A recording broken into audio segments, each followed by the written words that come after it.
Di dalam suratul Fatihah ada dua macam doa. Doa ibadah dan doa masalah. Apa beza doa ibadah dan doa masalah? Doa ibadah yang isinya memuji Allah dengan segala pujian, tapi tidak ada permintaan sesuatu di dalamnya. Dan satu kata yang mewakili segala pujian bagi orang-orang yang tidak bisa memuji Allah dengan perkataan yang indah, dengan perkataan yang sempurna, dengan perkataan yang agung. Satu kata mewakili semua pujian-pujian yang kita ingin sampaikan kepada Allah dengan hanya mengucapkan Alhamdulillahi Rabbil Alamin. Segala puji bagi Allah Subhanahu wa ta'ala.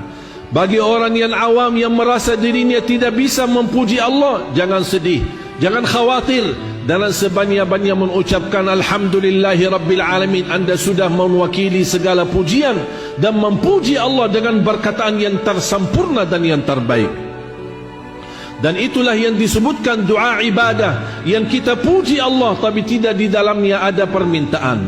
Dan yang kedua doa masalah, yang isinya memohon sesuatu kepada Allah Subhanahu wa ta'ala.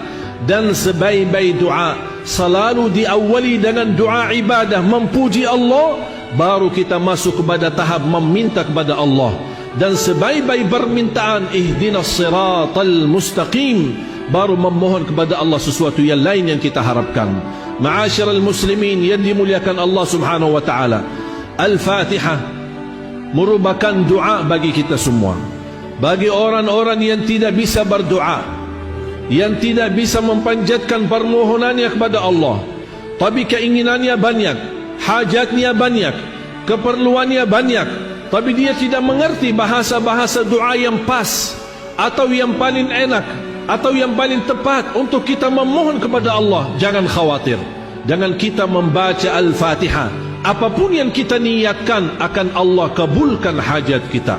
Bukan hanya untuk orang yang sudah wafat kita bacakan Al-Fatihah, kita yang masih hidup perlu membacakan Al-Fatihah sebagai obat untuk diri kita, sebagai ruqyah buat diri kita, bahkan sebagai obat untuk melindungi anak-anak kita dari segala bahaya dan keburukan. Al-Fatihah mewakili segala doa bagi orang-orang yang tidak bisa berdoa kepada Allah dalam bahasa Indonesia maupun bahasa Arab. Makanya jamaah sekalian, jangan disia-siakan. Bahkan ada sebagian ulama menjadikan Al-Fatihah wirid sehari-harinya, dari habis subuh sampai terbit matahari di pagi hari, menjadikan wirid berkali-kali membacakan Al-Fatihah untuk dirinya dan untuk keluarganya. Al-Fatihah memang surah yang paling agung, sebagaimana ayat Al-Kursi, ayat yang paling agung di dalam Al-Quran. Ma'asyiral muslimin, jangan sia-siakan suratul Fatihah. Mari kita sama-sama menghayati 17 kali kita baca dalam sehari-hari kita, dalam salat fardu kita. Tapi gimana kita belum merasakan tersentuh hati kita saat kita berbicara langsung sama Allah, dan Allah menjawab kita di setiap satu ayat yang kita baca dari suratul Fatihah. Rasakan keindahannya, keberkahannya, keagungannya dan kemuliaannya suratul Fatihah ini. Kita memang membutuhkan cahaya suratul Fatihah ini dalam kehidupan kita. Mudah-mudahan dengan keberkahan, kekuatan dan keagungan suratul Fatihah, kita dapat diantarkan oleh Allah kepada husnul khatimah dan mendapatkan pahala menjadi orang-orang yang baik dan salih-salihah, dan juga mendapatkan menalirkan pahala bacaan Al-Fatihah kita untuk kedua orang tua kita, untuk para guru-guru kita, ulama-ulama kita. Dan mudah-mudahan dengan kita selalu membaca Al-Fatihah, Allah lindungi negeri kita Indonesia dari segala bahaya, bencana dan segala bala dan musibah. Dan selalu kita membacakan Al-Fatihah, apapun yang kita niatkan pasti Allah kabulkan.